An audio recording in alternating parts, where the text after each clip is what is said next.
Akhirnya mereka udah langsung bawa pulang. Udah pas menuju dari Asia Afrika menuju ke rumah saya itu saya pingsan. Oh. Iya, mas sebelum pingsan udah keluar busa dari mulut, terus mata saya tuh udah mendelik-delik gini. Aduh.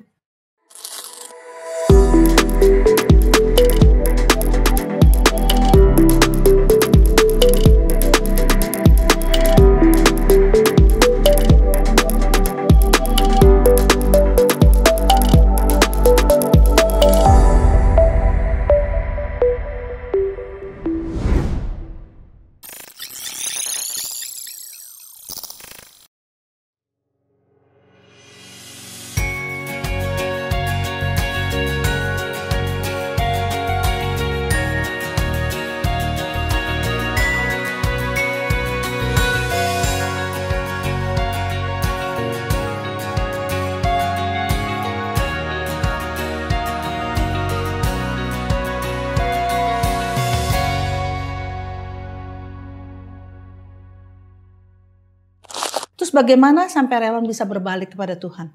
Saya berbalik ya, saya pikir ini memang sudah saya ada dalam apa ya Bu, agendanya Tuhan. Oke, Saya berpikir gitu. Gimana? Jadi waktu itu ya sama pengusaha ini kami diajak gelar tikar istilah waktu itu. Jadi kita punya istilah-istilah supaya nggak ketahuan kan sama orang kan. Ayo kita gelar tikar. Gelar tikar itu artinya pesta narkoba. Oh. Gitu, gelar tikar ke Sentul. Jadi berangkatlah kami dari ada sekitar 7 mobil ya. Naik ke Sentul. Di Sentul tuh udah open room. Udah buka kamar di sana. Dan di sana tuh digelar semuanya itu lengkap. Wah itu bisa puluhan juta kali. Si Cukong itu juga? Iya, si Cukong itu yang fasilitasi. Kemudian kita dibawain, dia udah sewa bodyguard. Buat jagain?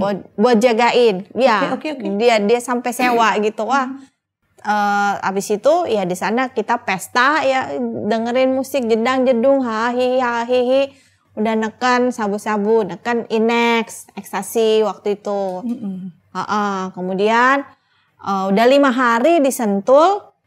Ya mereka tahu masalah saya di rumah gitu. Wah ada anak pendeta nih di sini gitu kan. Udah lalu jangan pikirin di rumah, udah ini enak nih, udah ngatasin masalah lu gitu katanya. Udah ini kamu bakal lupa sama masalah kamu. Udah ya, saya mungkin juga orangnya yang mudah terpengaruh juga mungkin ya.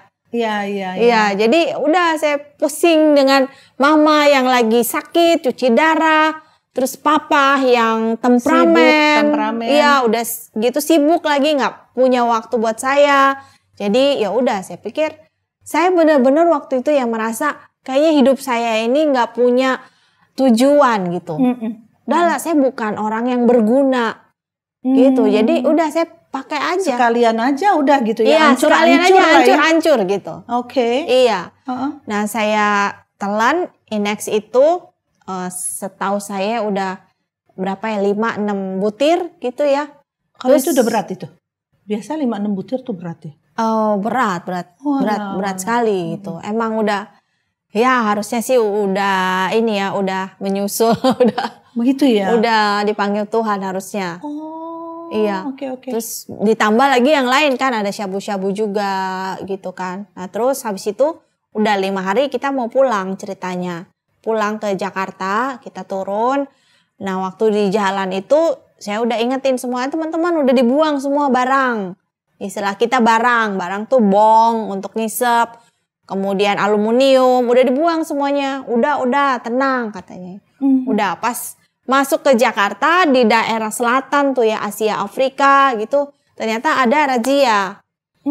Gak panik lah kan semua. Ada razia gitu kan. Terus razia tuh maksudnya razia narkoba? Razia iya. Khusus narkoba?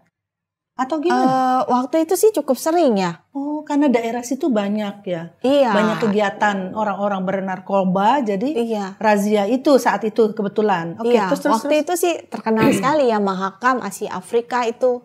Bu Grace tempat nongkrong anak muda yang gak karu-karuan gitu. Oke. Iya. Nah udah mau masuk daerah AA Asia Afrika, ya saya bilang cek semuanya, udah dibuang gitu. Nah waktu abis saya bilang seperti itu, tiba-tiba saya rasa pusing kepala saya. Nah di situ udah mulai nggak enak ya. Oh Om ada sisa inek setengah di mobil gitu. Setengah? Iya. Okay. Oh ada setengah nih, siapa yang mau? Untuk ngilangin barang bukti kan. Udah siapa yang mau? Udah deh, gua aja, saya bilang gitu. Udah teler, iya. Terus nambah lagi inek iya, setengah. Udah saya ini aja untuk ngilangin barang bukti kan. Udah saya telan, saya minum setengah butir itu. Waktu habis saya minum itu tiba-tiba saya udah ngerasa pusing banget, kepala saya kok muter gitu. Wah, terus saya ngomong ngaco kata teman-teman. Katanya saya mau makan nasi goreng lah di Tamrin. Padahal itu kan di Asia Afrika gitu. Gue mau makan nasi goreng kambing. Enak bener tuh gitu. Terus abis itu saya bilang, udah pindah. Gue mau nyetir. Saya bilang gitu. Terus teman-teman kan tahu, kan lu gak bisa nyetir. Yang bener aja. Terus saya bilang, tuh ada suara handphone, angkat. Udah ngawur.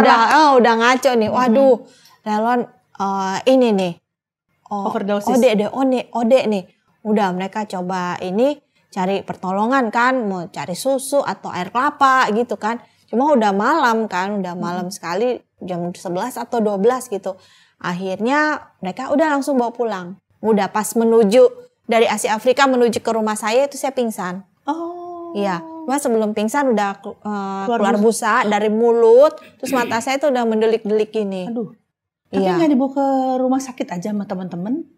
Saya udah nggak denger itu kan. Nah, cuman kemungkinan menurut saya mereka takut kalau dibawa ke rumah sakit pasti nanti tes urin pasti positif kan, narkoba.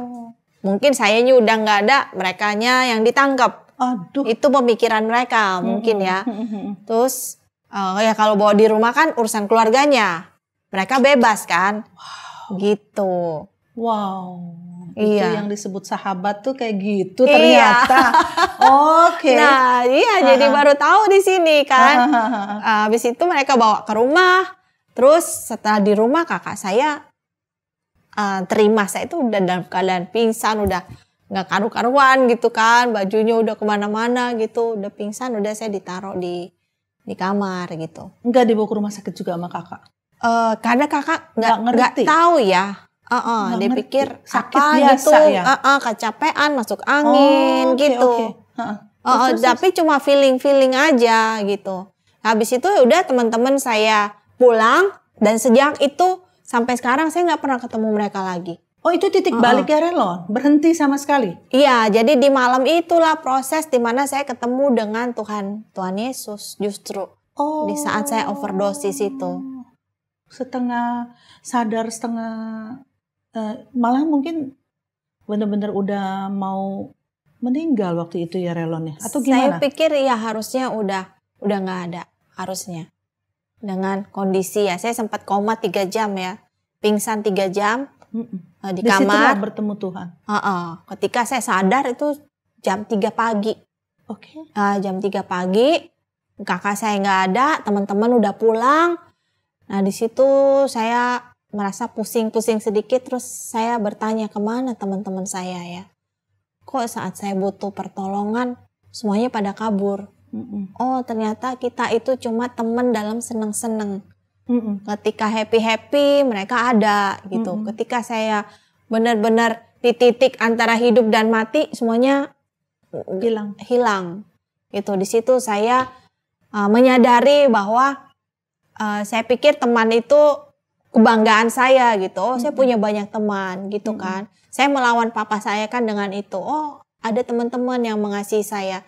Tapi malam itu saya sadar, malam itu saya hanya tahu satu nama gitu, nama yang sering disebut papa saya ketika khotbah, yaitu nama Yesus. Jadi pada malam itu saya panggil nama Yesus. Ya saya panggil Tuhan, saya butuh pertolongan. Saya cuma bilang gitu, terus kayak di hati gitu, kayak ada suara gitu. Ambil buku. Saya pikir buku apa ini tengah malam begini ya, disuruh baca buku. Yang bener aja Tuhan bercanda nih gitu. Terus pas saya ambil buku, itu buku ada di tumpukan-tumpukan di rak buku saya. Rasa Tertolak judulnya, karangan Derek Prince. Pas banget ya. Iya, Rasa Tertolak. Ternyata buku ini saya terima 2 tahun lalu saat saya harusnya drop out dari sekolah. Jadi karena saya harus drop out tapi ditolong oleh Tuhan lewat seorang ibu guru saya, Ibu Nur namanya. Jadi akhirnya mama inisiatif, udah kamu ikut KKR ini, KKR PPRG. Oh. Ibu tahu nggak? Satu Tahu. permulaan baru. Persekutuan pemuda remaja gereja ya. Gereja waktu itu kan bersama dengan Kak Sam, salah satu Kak Samiton Pangela. Iya. Inisiasi itu ya. Iya. Banyak sekali dari seluruh Indonesia kalau nggak salah. Iya, saya ikut itu. Oke. Mama saya yang suruh karena saya diskorsing dari sekolah, harusnya drop out tapi dibatalkan karena ada seorang guru wali kelas saya membela saya, padahal dia seorang yang non Kristen. Tapi dia bela saya karena relon ini cuma jelek di moral, tapi secara nilai dia layak naik kelas. Harusnya DO. Tapi oke, dinaikkan, tapi guru ini akhirnya dimutasi. Dikeluarkan. Wow, Tuhan tempatkan dia untuk menolong relon. Iya. Oke. Iya, itu saya nggak sadar semua skenario Tuhan gitu. Tuhan udah menggiring saya sejak lama sebenarnya. Udah menanti saya sejak lama. Nah, akhirnya kaitan dengan bukunya dari mana, relon? Nah, pas waktu ikut saya jadi saya akhirnya nggak ikut ke Bali. Waktu itu ada di kelas 2 SMA naik kelas 3 biasanya ada jalan-jalan ke Bali, tapi karena saya diskorsing saya tidak ikut ke Bali. Jadi mama mengikutkan saya ke retret ini. Retret PPRG. Udah untuk menghibur kamu nggak ke Bali, ya udah kamu ikut ini. Mungkin ini lebih baik buat kamu, kata mama gitu. Ya udah akhirnya saya ikut retret PPRG itu, dan di situ ada pembicara evangelis Richard Contreras dari Filipina. Iya. Nah, kan dia tantangan maju setelah beliau khotbah ya. Tantangan maju, siapa yang mau bertobat dan dengar firman, habis dengar firman ini, saya maju.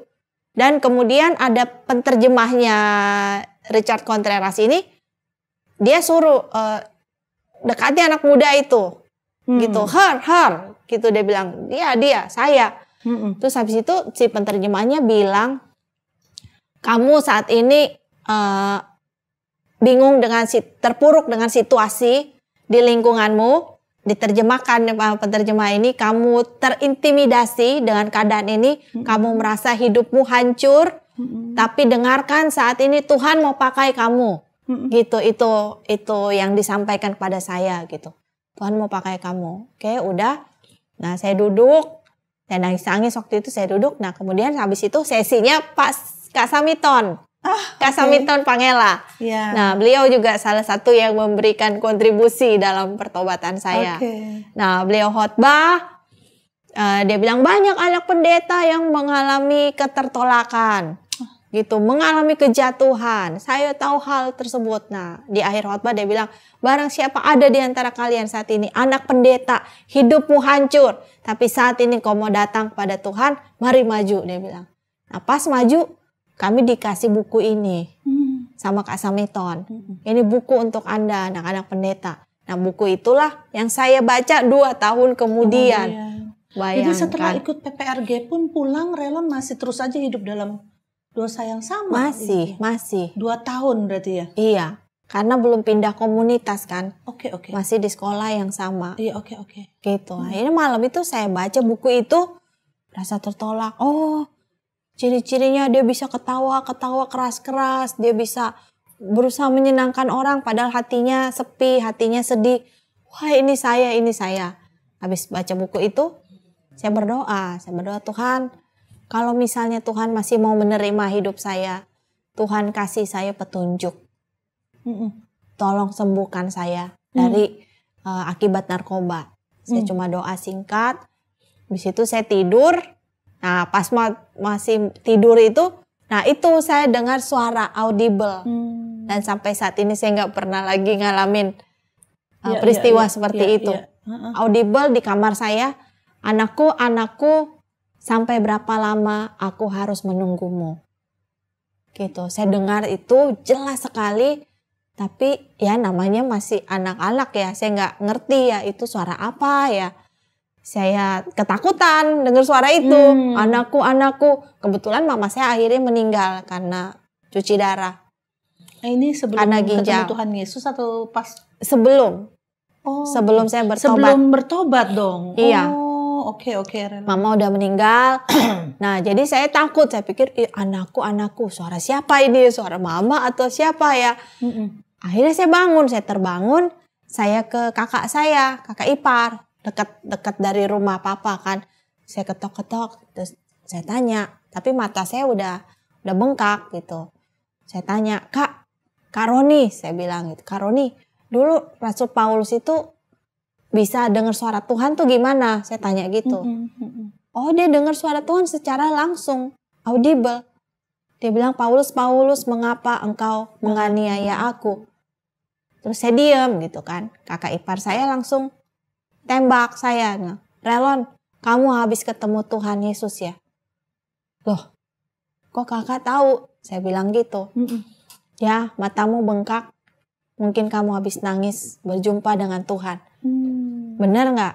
Iya benar Kak, tapi saya nggak tahu apakah itu Tuhan Yesus atau bukan. Saya bilang gitu. Saya dengar suara, apa yang kamu dengar? Katanya, anakku, berapa lama lagi aku harus menunggumu? Nah, terus kakak ipar saya tuntun saya, dia bilang gini, sekarang kamu kembali ke kamar, kamu berdoa, kamu tanya Tuhan, kalau emang benar itu suaramu yang tadi saya dengar, Tuhan kasih saya peneguhan, konfirmasi sekali lagi. Kata kakak saya gitu. Ya udah, akhirnya saya pulang, saya ikutin, saya ambil Alkitab saya juga udah berdebu. Anak pendeta yang benci baca Alkitab. Iya. Oh, saya ambil udah berdebu gitu kan. Saya berdoa, doa sederhana. Saya berdoa, Tuhan, kalau itu tadi suara Tuhan yang saya dengar tadi, Tuhan tolong bicara lagi dong sekali lagi melalui Alkitab, ayat Alkitab. Tapi Tuhan tolong ya jangan yang susah-susah ya. Saya bilang gitu. Ya, oke. Jangan yang susah-susah karena saya nggak ngerti. Ya udah saya baca langsung random aja gitu. Random, nah terbuka ayatnya ini. Yesaya 41 ayat 8 sampai 10. Tetapi engkau hai Israel hambaku, hai Yakub yang telah kupilih, keturunan Abraham yang kukasihi, engkau yang telah kuambil dari ujung-ujung bumi, dan yang telah kupanggil dari penjuru-penjurunya. Aku berkata kepadamu, engkau hambaku, aku telah memilih engkau dan tidak menolak engkau. Janganlah takut, sebab aku menyertai engkau. Janganlah bimbang, sebab aku ini Allahmu. Aku akan meneguhkan, bahkan akan menolong engkau. Aku akan memegang engkau dengan tangan kananku yang membawa kemenangan. Ini ayatnya kan sederhana ya, dan akhirnya di sini saya mengerti bahwa Tuhan berkata, aku telah memilih engkau dan tidak menolak engkau.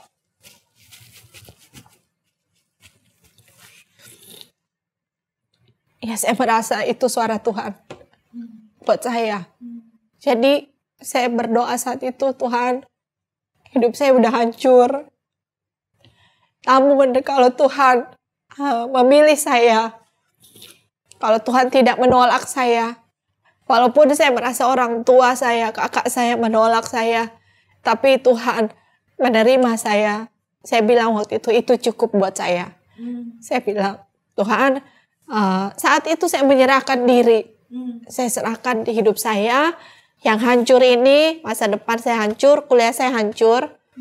Pada saat itu, saya mau hidup di jalan-Mu. Tuhan tolong tuntun saya, ajari saya. Ya, saya berdoa seperti itu. Terus habis itu, di situ baru saya tahu bagaimana berdoa itu. Di situ baru saya ngalamin ya, kayak benar-benar kayak Tuhan tuh ada gitu.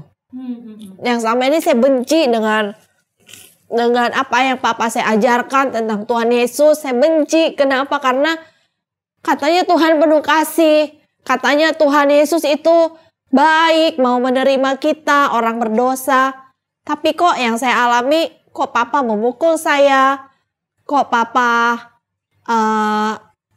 selalu berantem sama saya, gak pernah mau terima saya gitu.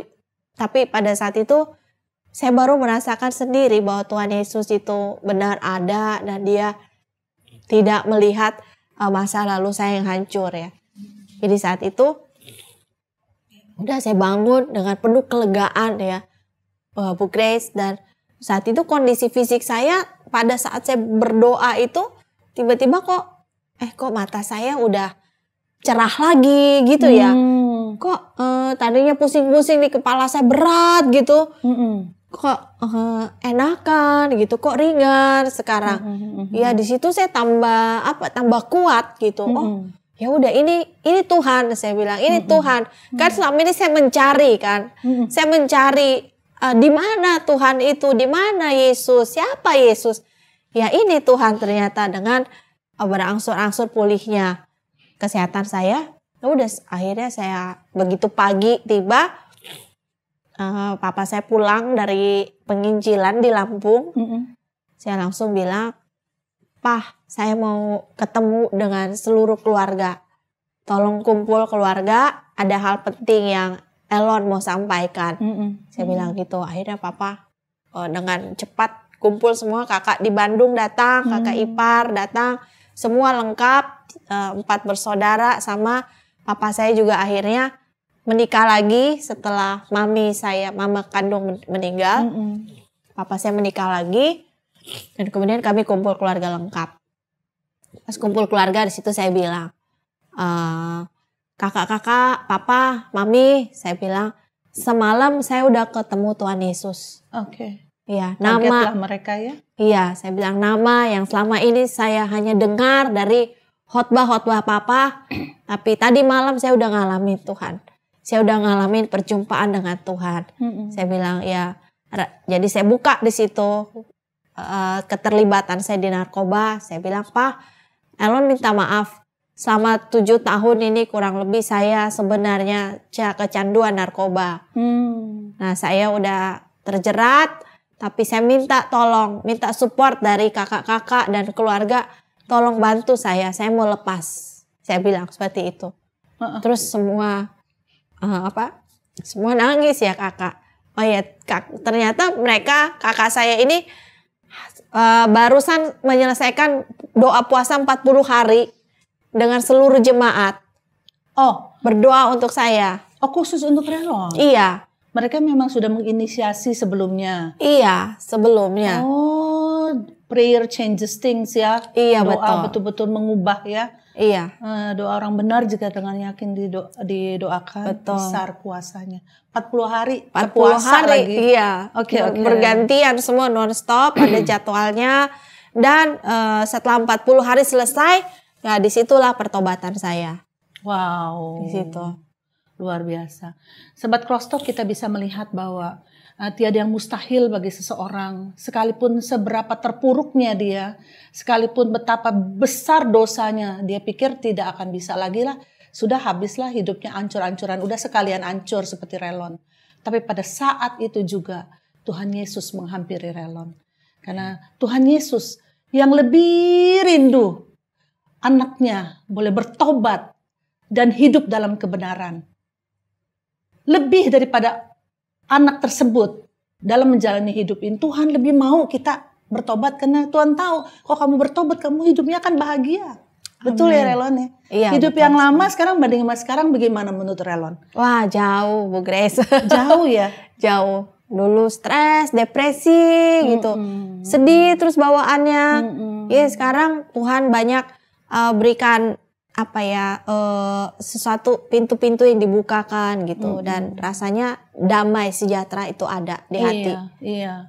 Jadi kebahagiaan semu itu tidak akan bisa menandingi kebahagiaan hidup di dalam Tuhan. Dan yang sungguh luar biasa adalah Tuhan yang berinisiatif juga untuk menghampiri Relon. Iya kan? Iya. Menjamah Relon di ujung tanduk lah, udah istilah katanya ya.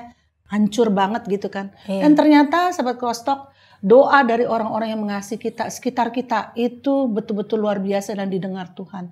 Karena itu bagi keluarga yang mungkin memiliki anak atau kenalan atau keluarga yang sedang terpuruk, sedang rasanya tidak mungkin bisa berubah, capek, udah gitu ya. Janganlah lelah untuk berdoa bagi mereka. Karena tidak ada yang mustahil bagi Tuhan untuk boleh menghampiri mereka dan mengubah hidup mereka. Ya Relon, memang banyak sekali kesaksian khususnya di akhir zaman ini Tuhan intervensi langsung loh Relon. Iya. Persis seperti Tuhan lakukan atas diri Relon. Betul, Bu Grace. Udah orang tua udah give up, ya. Apa saja tidak ada yang mustahil. Narkoba, LGBT, Tuhan bisa rubah. Amin. Ya, dan itu adalah sebuah kesaksian yang sungguh luar biasa. Jadi kalau Relon sudah bersaksi seperti ini, para sahabat Crosstalk, kita yang menghadapi hal yang sama, percayalah, Relon aja kok Tuhan tolong. Ya kan? Tuhan ubah. Untuk menemukan kebahagiaan sejati. Amin. Ya. Kita, sahabat Crosstalk yang dari tempat ini, pasti juga akan menerima pertolongan Tuhan pada waktunya. Percayalah, berimanlah. Jadi ketika saya lagi kejang-kejang gitu menggigil, selalu ada orang yang standby di samping saya, ngajak saya bicara, mengalihkan perhatian saya dari ini sakit sakau ini, gitu. Jadi seperti konseling gratis gitu ya di sekolah Alkitab. Selalu ada yang standby dan udah lama-lama, oh ya saya ceritakan kepada teman-teman satu kamar masalah saya dan mereka bersepakat doa puasa lagi. 3 hari buat saya. Jadi pas setelah doa puasa 3 hari, tiba-tiba saya mengalami lawatan Tuhan yang tidak biasa. Sahabat Crosstalk, agar kesaksian ini dapat menjadi berkat kepada lebih banyak orang, yuk like and share kesaksian ini kepada keluarga dan teman-teman lainnya. Bagi sahabat Crosstalk yang diberkati melalui kesaksian ini, mari berbagi di kolom komentar. Dan subscribe agar tidak ketinggalan kesaksian-kesaksian lainnya.